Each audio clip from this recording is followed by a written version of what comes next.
Hello again. Like many viewers, I've grown used to seeing black actors inserted into television dramas and cinema films set in the 18th and 19th century in Britain, in an attempt to persuade us all, presumably, that we have always lived in a multicultural society. Similarly, in modern productions, there is now a convention that high-ranking police officers, doctors, government officials, judges and so on should be played by black actors, often female. In the next James Bond film, soon to be released, James Bond's 007 number will perhaps inevitably be taken over by a black woman. Until now, though, there has been an effort to portray the more recent past, which is to say the years since the end of the Second World War, with a little more realism. This seems now to have been abandoned. A character from James Herriot's All Creatures Great and Small was shown to be black a few weeks ago, and now a series which is billed as a true story turns out to be anything but.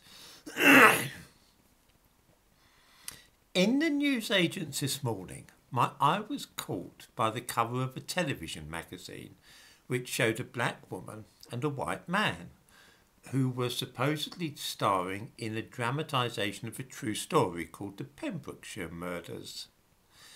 Bear in mind this is explicitly described as a true story. True, not made up. Fact, not fiction. I smelt a rat at once because I remember this case when it hit the headlines. The investigation was launched in 2005 and I certainly don't remember any black women being involved.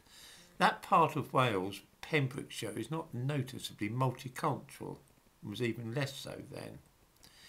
I took the trouble to track down the details and soon saw what had happened. The thumbnail to this video shows a fictional portrayal of the police team which worked on this case. It will be observed that one of them is a black woman. This character is Detective Inspector Ella Richards. She is entirely imaginary. All the other people in the cast, such as Steve Wilkins, the senior officer who carried out the investigation and so on, are correctly named and took part in the case. The producers, though, did not feel easy about having an all-white cast and so decided to invent a black woman detective inspector and give her an important role. So important that the picture appears on the cover of a magazine advertising the new series. And so it begins that modern history is to be subjected to the same process as we have seen lately at work on Tudor and Regency Britain. Within 10 years at most, there will no longer be authentic representations of Britain as a country inhabited only by white people.